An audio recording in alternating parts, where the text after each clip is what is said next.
Hello, Mark Crossfield here. We've got a glorious day and we're going to talk a little bit more about trying to start that downswing from the ground up, starting it with the hips, then your shoulders, then releasing your hands a little bit more. I've talked about this in another video. We're just going to push it on with a drill a little bit further, see if we can get you guys playing some better golf.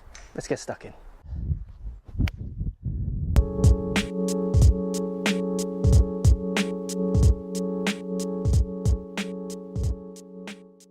So I did a video the other day where I used K-Vest, which gave us some numbers on hip turn and shoulder turn.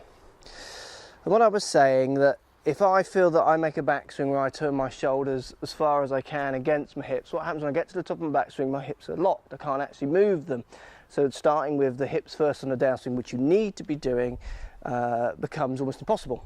Because the only thing that actually can move when I've maximum stretch on my backswing is my shoulders first, which gives you that over the top kind of action. It creates a number of horrible golf shots. So look, a good drill for you guys to think about trying to get your hips moving and thinking about how to get your hips separating a bit from your shoulders. So when you make your backswing, you're not thinking about hitting target, you're thinking more about how you're relating your hip turn and shoulder turn to each other to just make sure the club is delivered at a better angle for straighter shots. Look, let's take it as a given that we're saying that we need to start the downswing by trying to get the hips to move against the shoulders. So try and get the hips to fire first, then the shoulders to rotate, then your hands, then the club last. If we take that as the model that we want to be using to hit shots, which you shouldn't be using, it's the model all the tour players are using.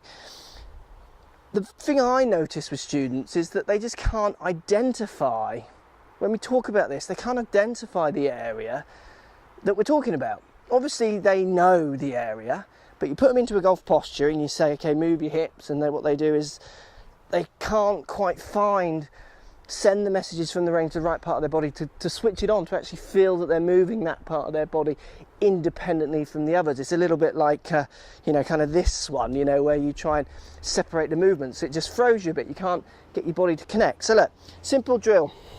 Set yourself up in your golf posture. Then just lean on the iron this way. I've got a 6-iron here.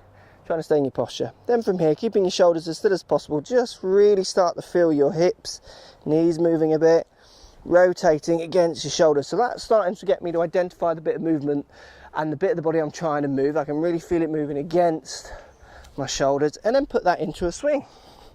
Make a backswing where you turn your hips but resist with your shoulders, and then downswing, fire with those hips first. So again, turn your hips, feel like you're resisting with your shoulders, and then start that downswing with that hip turn. Okay, put that into a shot. What happens is that helps the sequence of my downswing become much more from the ground up. It allows me to really feel, it's like you're before you hit the ball, it's like you're tuning your brain into which part of your body you're actually meant to be moving. So rather than being clouded by, okay, am I going to hit a decent shot, where's the wind going, all those kind of things, when you're on your range, get yourself set up, just identify the bit of the body you're trying to move against the others. So this is stopping my shoulders rotating too much, but I can feel my hips going, and then just hit some shots that way. Doesn't matter if you overdo it, just get the feel of getting those hips to move forward. So a great way for you guys to start with your hips first on the way down. It's such a common question. How do I start with my hips first on the way down? What's the feeling? Well, the feeling is different for everyone, because a feeling is a feeling. We don't all feel the same, do we? It's the feeling to you, and a great way to feel your hips going first, or even just moving against your shoulders, is work out now, is that your knee doing that? Is that the base of your spine that you feel, your hips turning?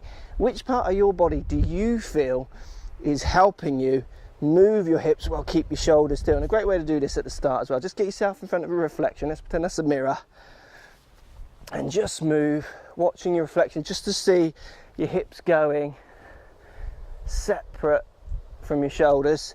And like I say, latch on to what you feel is the bit that's doing that. So for me, I feel it right in the small of my back there, like I'm moving that around, spinning that without my chest moving too much.